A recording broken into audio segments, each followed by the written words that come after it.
पहली ही बारिश में मटियाला की स्थिति सामने है, क्या कहेंगे सुरेंद्र मटियाला? पहले तो अनुज जी, मैं आपका धन्यवाद करूँगा कि आप का ध्यान इस तरफ आकर्षित हुआ और आपने मटियाला क्षेत्र पूरा देखा है। मटियाला वार्ड जो है मटियाला विधानसभा के अंतर्गत आता है और सौभाग्य की बात यह है कि मटियाला के नाम से ही वार्ड है और मटियाला नाम से ही विधानसभा है। और आपको शायद पता भी होगा कि हमारे यहाँ से आप आदमी का निगम पार्षद है रमेश मटियाला और विधायक भी यहाँ पर आपका ही है।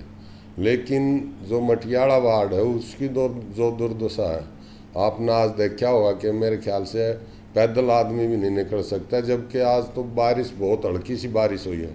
अगर भारी बारिश आएगी तो मैं समझता हूँ कि यहाँ कॉलोनियों में तालाब भर जाएंगे। और हर साल पहले नाले साफ होते थे, चाहे वो पीडब्ल्यूडी के हों चाहे एमसीडी के हों। अब पीडब्ल्यूडी और फ्लड सभी इन्हीं के अंडर आता है। दिल्ली सरकार भी में भी ये बैठे हैं और निगम में भी ये निगम पार्षद है।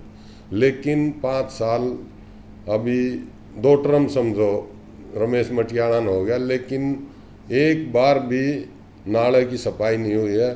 और अगर कहीं हुई भी है थोड़ी बहुत, मैं समझता हूँ कि 2-4% वहाँ नाले की गाद निकाल के छोड़ दी है। वो वापस बारिश आएगी तो वो उसमें चला जाएगा। लेकिन मैं एक बात मानता हूँ कि निगम पार्षद को जो लोग चुनते हैं, जो क्षेत्र के लोग चुनते हैं, वो उनको वोट देते हैं, आशीर्वाद देते हैं। उनका यही सोच रहती है उनकी कि हमारे क्षेत्र में बढ़िया काम करेंगे, साफ सफाई करेंगे, नालों की सफाई करेंगे, रोड अच्छे होंगे, पार्क अच्छे होंगे, स्कूल अच्छे होंगे। लेकिन जिन बातों के लिए रमेश मटियाला को बनाया गया था उस पर एक बात पर भी खरे नहीं उतरे हैं।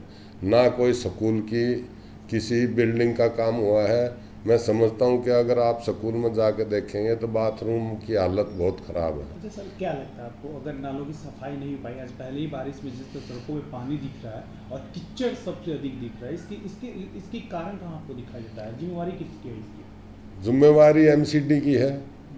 लेकिन मैं एक बात आपको बता दूं कि काम करने की इच्छा शक्ति होनी चाहिए। वो इच्छा शक्ति इन दोनों की नहीं है और इसलिए यहाँ काम नहीं हो रहा है।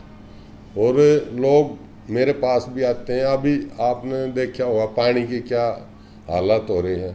और केजरीवाल अपना दूसरे प्रांतों में जा कर के फ्री बिजली देने की बात करता है। जिस तरह दिल्ली के लोगों को इन्होंने ठगिया है, ऐसे ही ठगने का काम दूसरे प्रांतों में जा कर के करना चाह रहे हैं।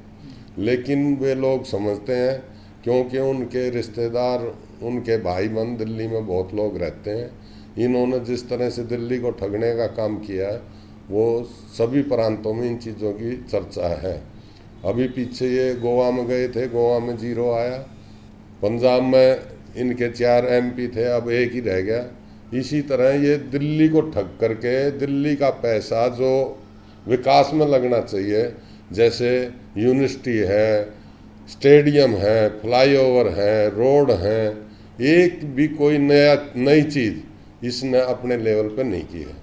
तो इस पैसे का ये मिसयूज कर रहे हैं कि दूसरे प्रांतों में इस पैसे को लगा करके हम यहाँ की सत्ता हासिल कर लें और वहाँ पर भी हम ठगने का काम करें। अगर मटियाला वार्ड की हालात ख़राब होता जा रहा है, लगातार स्थितियां बदतर होती जा रही है, सड़कें अभी तक नहीं सुधरी, ये मेन सड़क मानी जाती है, इसको मेन रोड से जुड़ी हुई सड़कें हैं जैसे हम लोग बैठे हुए हैं, सड़कें नहीं सुधर पा रही हैं। आखिर निगम पार्षद और विधायक से कभी आपकी मुलाकात हुई? कभी आपने उनको कुछ लिखा? कभी उनको कहा कि भाई स्थिति ठीक करा दें हमारे वार्ड की? देखो, निगम पार्षद के पास तो मैं तो गया नहीं, लेकिन जो आरडब्ल्यूए के लोग हैं वे मेरे पास आते हैं। उनको मैं बोलता हूँ कि आप वहाँ जा कर के मिलें। पहले तो इनमें से कोई सब मिलने को तैयार नहीं होते, क्योंकि गुलाब सिंह तो गुजरात की राजनीति कर रहे हैं और केजरीवाल दूसरे प्रांतों में, कई प्रांतों में जाते हैं और रमेश मटियाला जो है वो नई दिल्ली में बैठता है। तो पहले तो ये मिलते नहीं। अगर मिलते हैं तो ये टाइम रखते हैं, ये 6 महीने में हो जाएगा, वो 1 साल में हो जाएगा। ये मेरे अधीन नहीं है, ये गुलाब सिंह के अधीन है। ये आपस में भी एक दूसरे को, लोगों को गुमराह करने के लिए एक दूसरे पर बात छोड़ते हैं।